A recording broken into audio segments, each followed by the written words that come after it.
Okay, today we have a Metallica that is going to go out on a route. It's a brand new machine. We're going to put a playfield protector on it before it hits the route. So I wanted to briefly talk about the playfield protector installation and where you can get them. So I got two playfield protectors here. One's for the AC/DC Premium, which isn't here. The other one's the Metallica. Now you can see, this came from Germany, by the way. This is playfieldprotectors.com.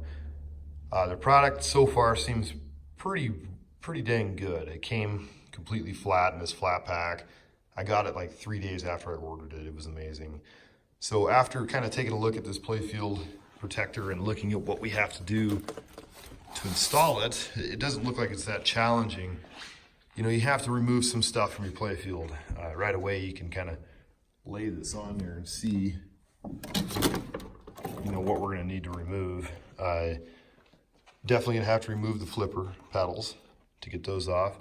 Obviously all the slides are gonna have to come off in order to get everything tucked behind there. It looks like we shouldn't have to remove any bumpers. We don't have to remove Sparky.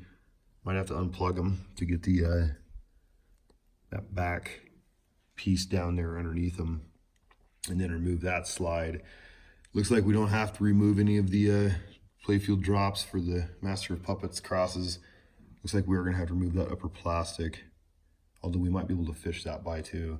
So as you can see, like, everything seems pretty straightforward on what you need to do to get this into position. So we're gonna go ahead and do that. I'm also gonna install some cliffy protectors as well as some plastic protectors at the same time. On the slides, just pull off the nut. Be sure to put a 1/4 inch wrench underneath there because that's a stud with a nut on top. Pull off the nut. You got to pull off the extra ball plate and the guard that's right here. Screws, and then just 2 screws to hold that plate, get it off. And once again, stuck your wrench underneath there, break this off. Once you get that, the slide just lifts out. That's one slide. You got 1 bolt here, takes off the other slide. Release these 2 screws from the base of each of these, and then I'm going to pull the playfield back a little bit so you can reach those back screws to release these metal ramps. And we'll also get the paddles while we're done. Before you can remove these slides all the way, you got to remove these little sensors that are on there. So the wires are out of the way.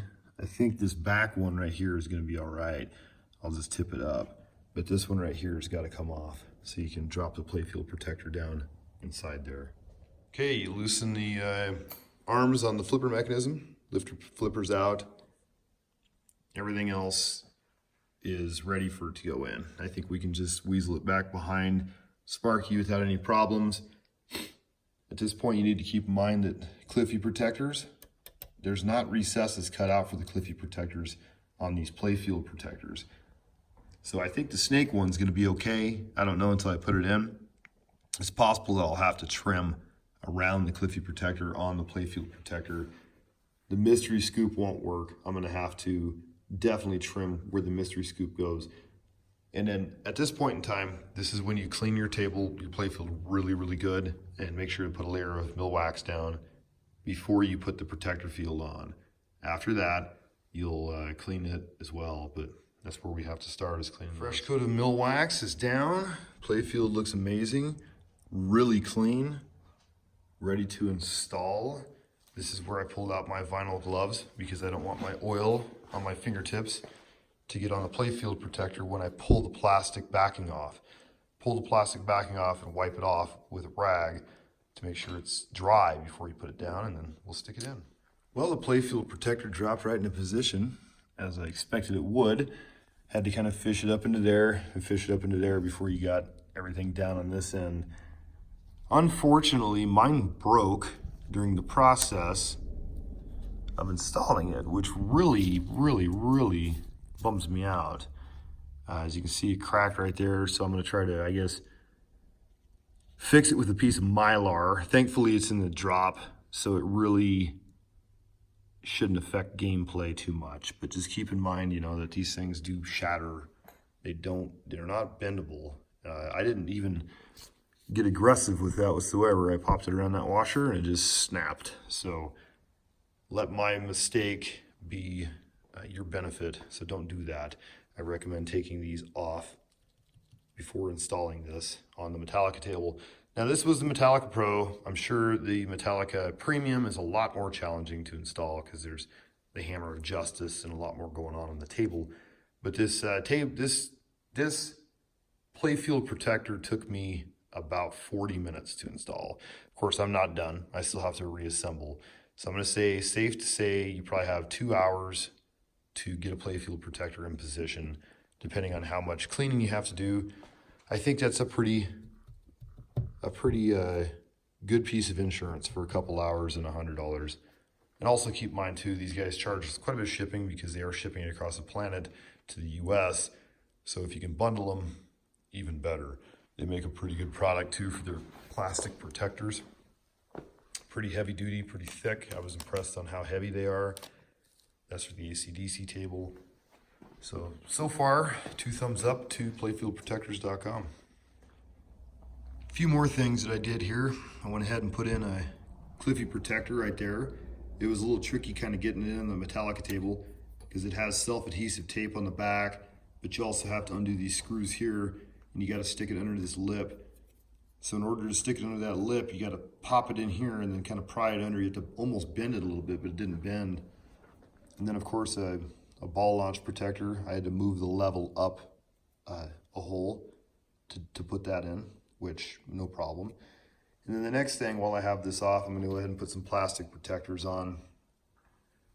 And on the ball kicks here, so you can see they had washers on there from the factory. And this side's already done. So you can see, you just got to pull those washers off. You don't need those washers anymore. And you got to make sure that that's what I do, is tighten these and then loosen them so you don't break the whole stud out. But there is a 1/4 inch head on the bottom there. If you can reach it with a flat wrench, you can keep that from backing out. And then these obviously are pretty simple here to put these on. Then the next thing we'll do is put the mystery scoop Cliffy protector in. The snake one came from the factory installed, and I just put it underneath the playfield protector. So there's a few modifications. I also went ahead and put some Mylar down here to attach the playfield protector to the wood because it was shifting around pretty bad, and I didn't want it to get in the way of these table drops because it looked like they were hanging over a little bit to where they would hit when they eject back up. So I went ahead and cut some Mylar strips and attached the playfield protector on the bottom so it doesn't shift around, and also made my little repair for the broken spot with Mylar. It's nice and smooth. And then I'm also going to put a Mylar strip right here on the launch wood, which is pretty simple to do. So when you have all this down, it's good to do some of those modifications. Also, Sparky's tongue keeps hitting right here on this bracket of the ramp. As you can see, it's starting to lose its finish. So I bent his head a little bit on the spring to try to avoid it. And I'm also going to put a little bit of Mylar on the tip of his tongue right there and file that sharp edge down on that ramp. A couple things just to note. I don't know if your machine is that way or not. The new plastic protectors really brightened up the bottom of that field. I know the camera doesn't really show the color depth very well because of the brightness, but it really made it pop. It is an exceptional mod to make. The rest of the field, is very shiny. You can see the reflection on it even. I don't have the glass on here right now, but let's just go ahead and give it a play really quick. To see how it is. I did put the Mylar on there as well, on the launch strip. So I'm going to try to set this phone to where it can see so I can actually play. Amazing. As everybody says, I'm playing this one-handed, by the way, right now. But it definitely made the playfield a lot quieter. You can't hear the ball roll.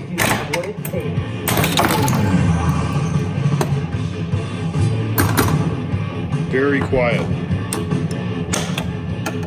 Very, very quiet.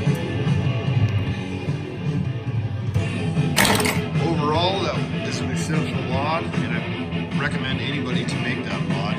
I also built a custom light kit that dances with the music. Put total on that kit, after you make them yourself, it was only, I think, $25 to do that. Very simple. I recommend anybody who's looking for an undermod light cabinet to get addressable LEDs. That's what's on this one, is addressable.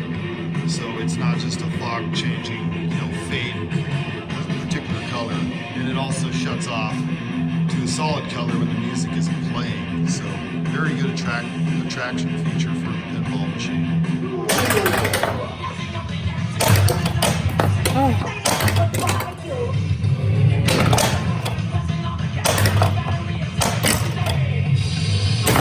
Yeah, he tried to fight me too.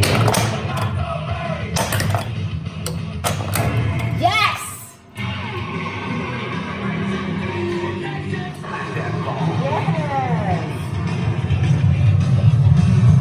Multi-ball!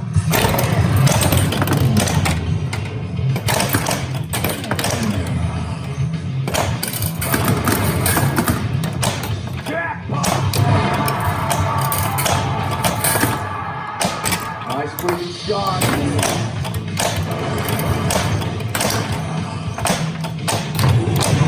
Lock is lit.